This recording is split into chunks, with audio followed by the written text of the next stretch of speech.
Now that the Triple H era of WWE has been given a bit of time to settle in, we have a better idea as to what kind of vision the game has for main roster WWE. And while plenty of wrestlers have benefited from more TV time and an increase in the quality of their creative, there have been more than a few wrestlers who haven't been so lucky. So today on Wrestle Juice, we're going to look at the WWE wrestlers left behind by Triple H. Are you ready?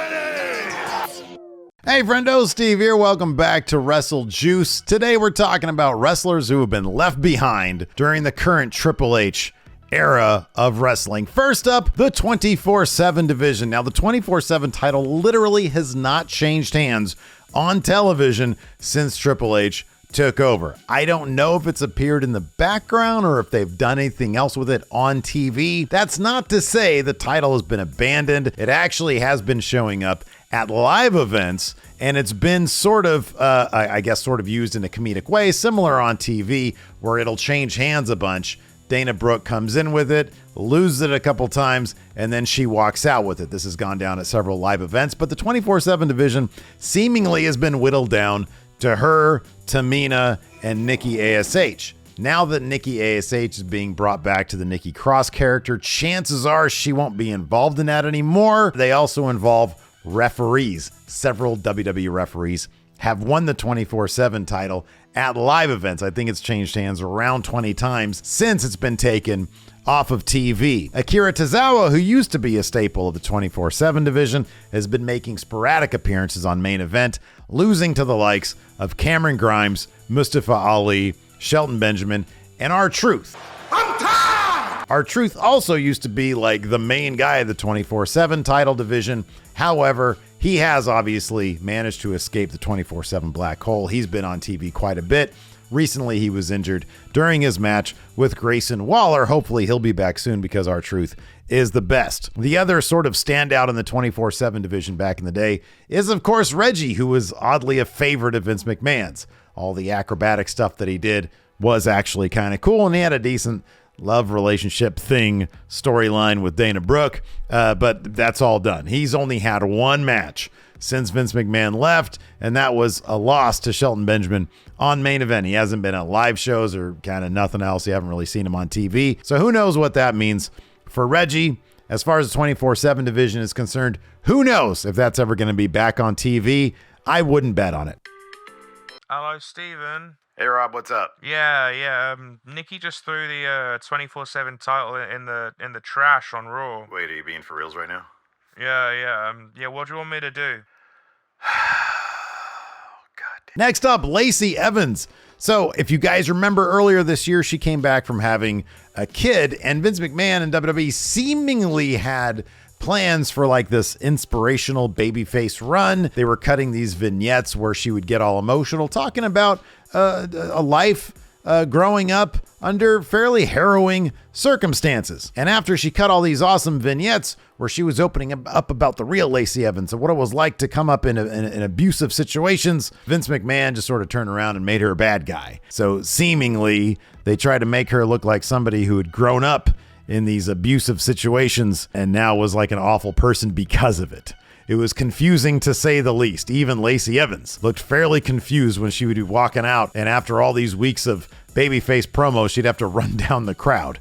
I felt bad for her. So ever since SummerSlam, she's only had 2 matches, both on SmackDown. She hasn't been in any live events. I haven't seen anything about her being injured. Maybe they're just waiting a little bit so that the whole confusion over whether she's a good guy or a bad guy thing becomes forgotten to the general fan base, and they can start over with Lacey Evans and a clean slate. Let's move on. Madcap Moss. If you remember this, it's kind of interesting. In the months before Triple H took over from Vince McMahon, Madcap Moss was actually on a pretty decent roll. He won the Andre the Giant Battle Royal on the WrestleMania edition of SmackDown. He had like a total winning streak in the midst of a high-profile feud against Happy Corbin, a feud which he won, by the way. I think it was 3 out of 4 matches that they had. For the first few weeks of the Triple H era, he wasn't featured in any real stories, but he was sort of like a fill-in good guy that would team with the likes of Drew McIntyre and the Street Profits, usually in winning efforts. Less than a month after Triple H took over, however, Moss started eating losses against more prominent characters like Sami Zayn, Solo Sikoa, and Karrion Kross, and his matches have been fewer and far between more recently. Madcap has the charisma and the talent, I think, to go pretty far, but he dresses like a young lion and has no real character to speak of. He used to be the guy that cracks jokes, and he's not even that anymore. He's just generic good guy.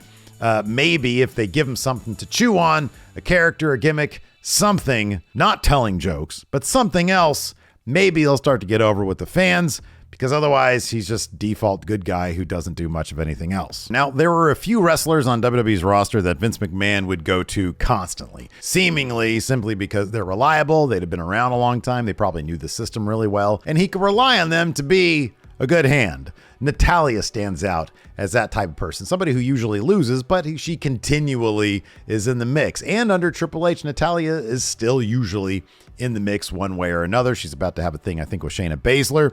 Dolph Ziggler is exactly that as well. He's been around forever. He's really good in the ring. Doesn't get too much of a crowd reaction these days, but Vince McMahon used to love going to Dolph Ziggler, whether it was him going to NXT and winning the title there, or teaming with Bobby Roode as the Dirty Dogs, or right before Vince stepped down, he was gonna be involved in some way with Austin Theory and the Money in the Bank briefcase. In the sad last days of the Vince era, Dolph was winning house show matches against Theory, which told us, I don't know, something was being planned between the two, which was mainly just teased on television. Since SummerSlam and since Triple H took over, his TV win record has been 1 win and 5 losses, including a loss to the repackaged Baron Corbin, as well as a pair of losses to Santos Escobar during their recent trip down to Mexico.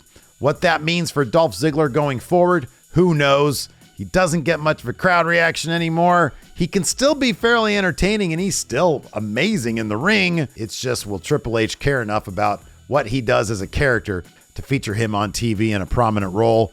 Probably not, but you never know. Next up, Cedric Alexander. This one's kind of surprising. So he's been on Main Event, the show, a lot since Triple H took over, but then he was there a lot when Vince McMahon was there as well, and he was being used on TV largely in Moss's story with MVP and Lashley, referencing the Hurt Business stuff. He was taking losses to, I think, all 3 of those guys. And at the same time, he was still on the Main Event TV show. Now, this is kind of surprising because Triple H seemed to really like Cedric Alexander. He was so impressed with his performance in the Cruiserweight Classic. You guys remember that moment when he came out and the crowd was all chanting, "You got to sign this guy." And Triple H put his arm around him, said, "I'm going to take care of him." And he did. He signed him to a deal. And nothing sort of happened. He ended up on 205 Live. They were doing some good work there, but then we all know that fell apart.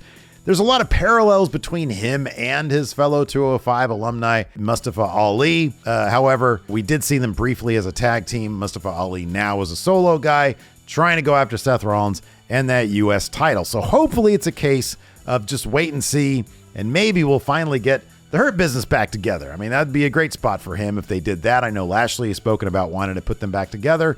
MVP, same thing with him. Maybe they can have a Moss join as being the big heater guy. I don't know. I always liked what they were doing with Cedric Alexander while he was in the Hurt Business. It's a shame that they just sort of disbanded that for no real good reason. But I'd like to see more Cedric Alexander on my TV screen and not on Main Event, where I understand he tears it up on a fairly regular basis. And then I got 2 more here. They were a tag team last we saw them, Shanky and Jinder Mahal. These guys have not had a match at all since like a week before SummerSlam. Maybe they're on live events doing comedy bits. I don't know. Shanky was he was getting over with that dancing thing. I get the feeling Triple H probably is the type that completely hates that though.